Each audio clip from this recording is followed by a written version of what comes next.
Subscribe my channel Law and Communication Skills and press the bell icon for more informative lectures.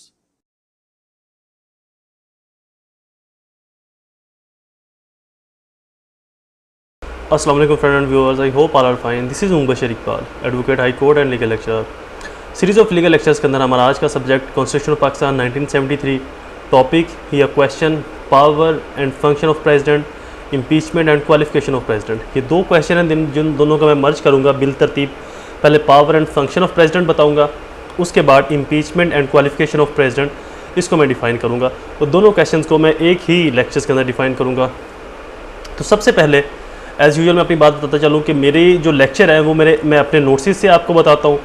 तो बहुत सारे students की मुझे calls आती हैं, मैसेज आते हैं कि सर हमें ये टॉपिक किसी और नोट्स में नहीं है, या ये जो डेफिनेशन है, ये जो हेडिंग है, ये किसी और नोट्स में मौजूद नहीं है। तो लिहाजा बेहतर है कि ऐसी एम्बिग्विटी से बचने के लिए, कन्फ्यूजन से बचने के लिए आप मेरे नोट्स से ही तैयारी करें, क्योंकि आप लेक्चर मेरे सुन रहे हैं तो आपके लिए ज़्यादा बेहतर फ़ायदेमंद होगा, बजाय इसके कि आप कुछ और जो नोट्स बाज़ार में अवेलेबल हैं LLB के, उनसे तैयारी करने की बजाय मेरे नोट्स को आप पढ़ें, वो आपके लिए ज़्यादा फ़ायदेमंद साबित होंगे।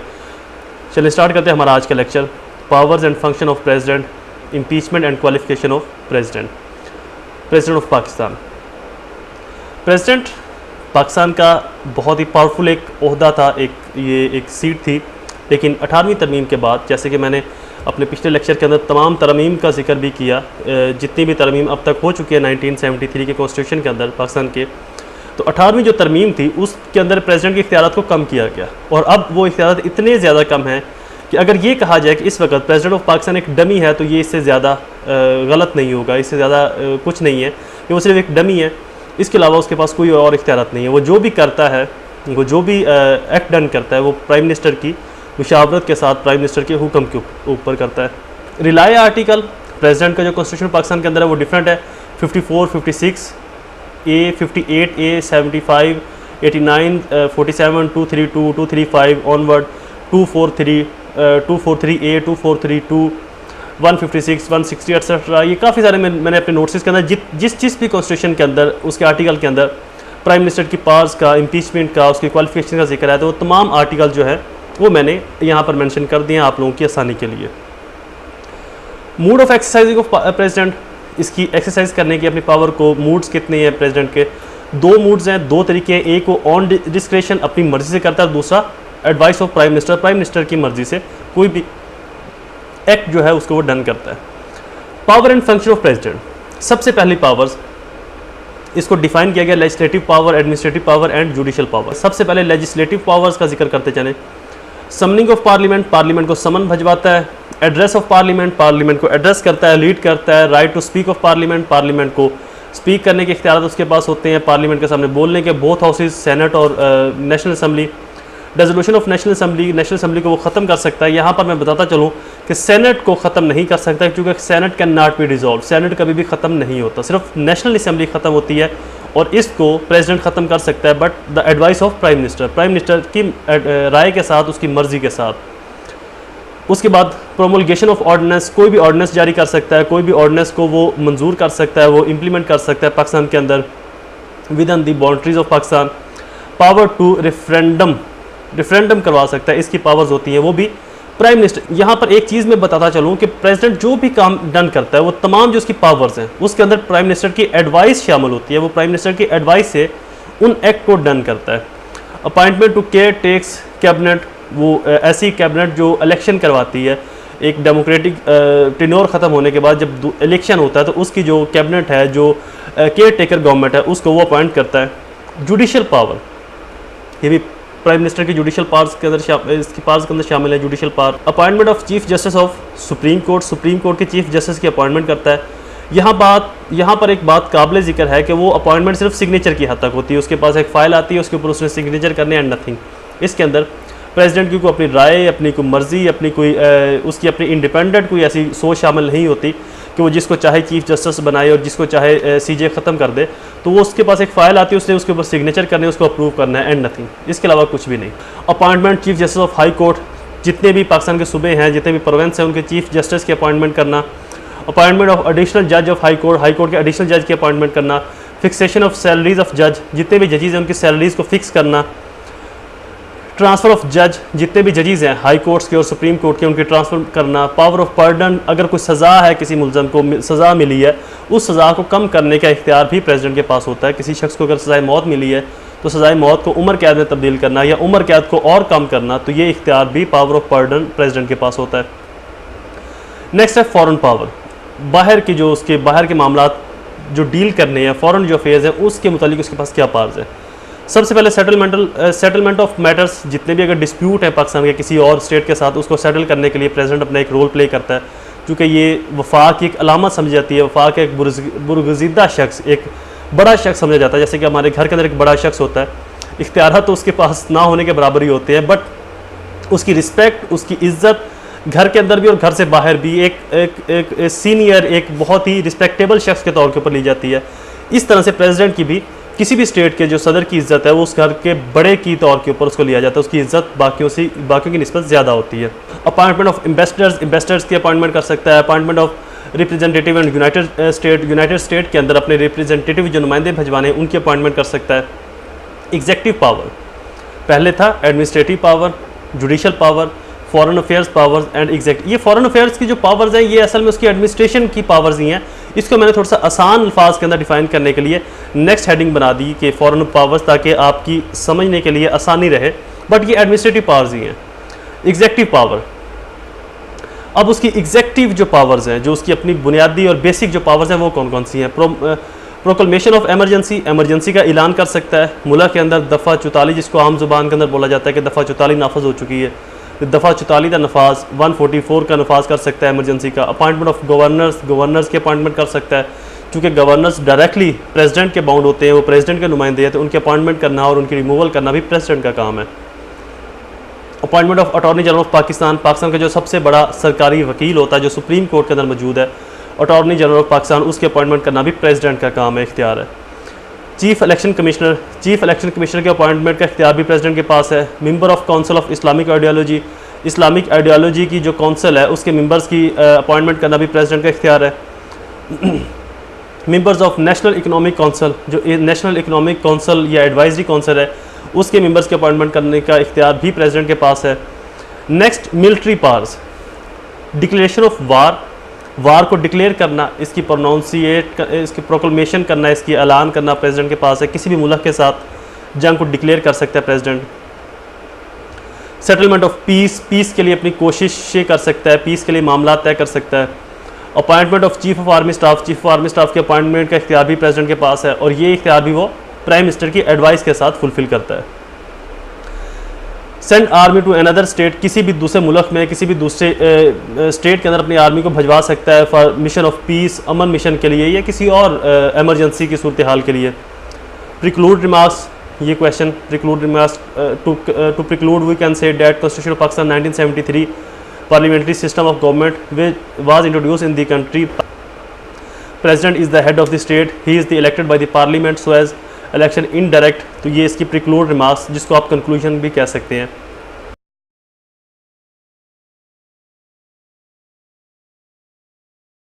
Next question, election and qualification of president and impeachment of president. Preface, ये मैंने अपने नोट्स के अंदर दिया हुआ है। Office of the president, constitution of Pakistan, जो president head of the state होगा, president is the head of the state. Rely article 41, 43, 44 and 47। Rely article, जिसको आप रेलिवेंट प्रोविजन कहते हैं दूसरे नोट्स के अंदर, मैंने अपने नोट्स को थोड़ा सा डिफरेंट बनाया हुआ है, यूनिक बनाया हुआ है, तो मैं इंट्रोडक्शन की जगह पर प्रीफेस यूज़ करता हूँ। रिलाय आर्टिकल जो है वो रेलिवेंट प्रोविजन या रेलिवेंट आर्टिकल की जगह के ऊपर यूज़ करता हूँ।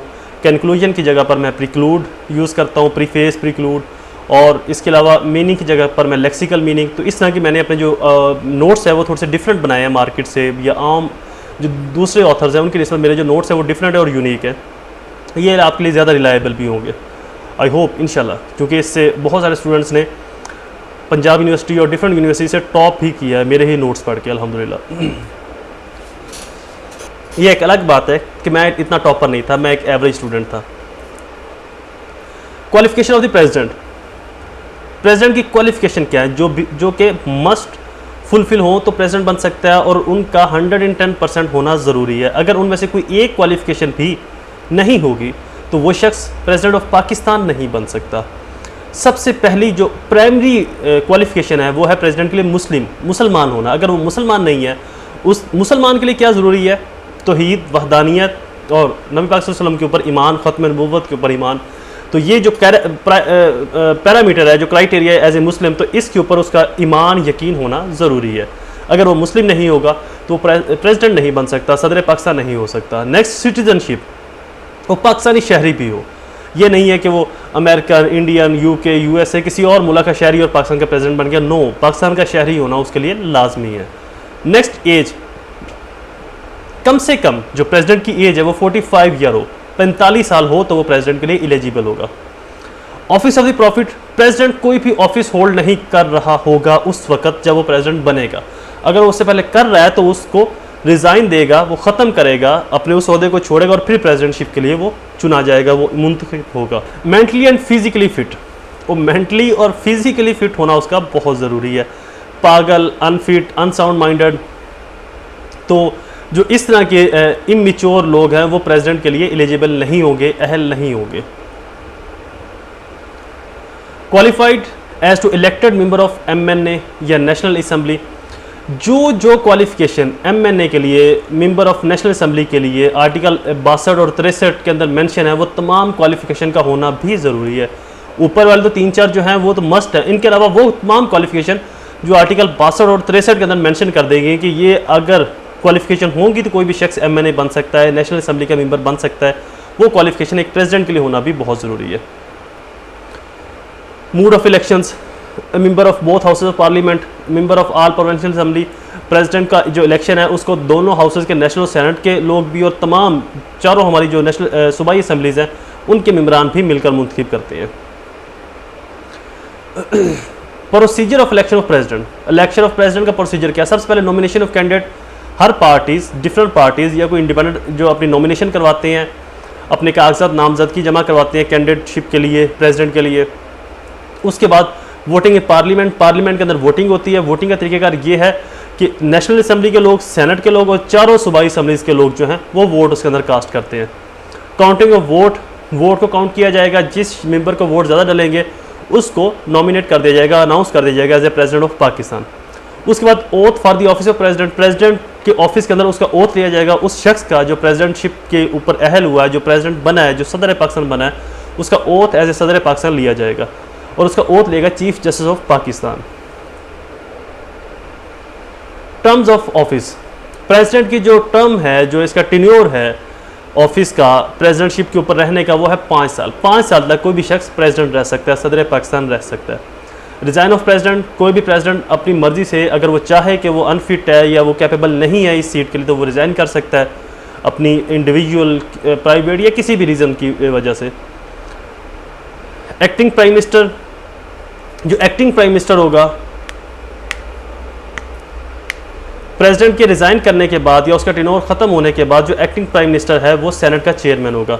जब तक कि नया प्रेसिडेंट मुंतखब नहीं हो जाता तो सेनेट का जो चेयरमैन है वो उसकी जगह के ऊपर अपनी जो जिम्मेदारी है वो सारे अंजाम देगा। इम्पीचमेंट ऑफ प्रेसिडेंट, प्रेसिडेंट की impeachment, ground for removal of president, किन किन ग्राउंड्स के ऊपर प्रेसिडेंट को हटाया जा सकता है, रिमूव किया जा सकता है। फर्स्ट, फिजिकली इनकेपेसिटी, वो फिजिकली इनकेपेसिटी हो गया, फिजिकली कैपेबल नहीं रहा, जिस्मानी तौर के ऊपर वो इतना काबिल नहीं रहा कि वो सदारती जो जिम्मेदारी उनको निभा सके। मेंटली इनकेपेसिटी, जो मेंटली उसकी कैपेसिटी है वो साउंड माइंडेड नहीं रहा, अनसाउंड माइंडेड हो गया, मेंटली वो पुअर हो गया, कमज़ोर हो गया। वायलेशन ऑफ कॉन्स्टिट्यूशन, उसने कॉन्स्टिट्यूशन की कोई वायलेशन की है, आइन की कोई ऐसी वायलेशन की है जिसकी वजह से उसको हटाने पर उसको हटाया जा रहा है या उसको हटाया जाएगा। ग्रॉस मिसकंडक्ट, उसने कोई ऐसा मिसकंडक्ट कर दिया या कोई ऐसा इलीगल काम कर दिया जिसकी वजह से भी उसको रिमूव किया जा सकता है। नेक्स्ट है जी प्रिक्लूड रिमार्क्स, जिसको आप डिफरेंट नोटिस के अंदर कंक्लूजन भी कहते हैं। To preclude we can say that the constitution of Pakistan 1973 parliamentary system, तो जो मेरे प्रिक्लूड और प्रीफेस जो होते हैं वो ऑलमोस्ट सेम है, ताकि आपकी आसानी के लिए जब आप उनको पेपर के अंदर लिखो तो आपको ज़्यादा फ़ायदेमंद वो रहे, आपको ज़्यादा फ़ायदा पहुंचा सके, आपके लिए आसान नहीं हो, आपको ज़्यादा याद ना करना पड़े। क्योंकि बहुत सारे स्टूडेंट सिर्फ इस वजह से फेल हो जाते हैं कि वो अच्छा सा प्रीफेस नहीं दे पाते या अच्छा सा प्रीक्लूड या कंक्लूजन नहीं दे पाते। तो मैंने इस चीज़ को मद्देनज़र रखते हुए नोट्स बनाए कि मैंने प्रीक्लूड और प्रीफेस थोड़ा सा यूनिक सिमिलर और आसान अल्फाज के अंदर लिखा है। हर क्वेश्चन का दूसरे क्वेश्चन से मैच करता है चंद एक अल्फाज के अलावा, तो आपके लिए काफ़ी हद तक फ़ायदेमंद साबित होगा।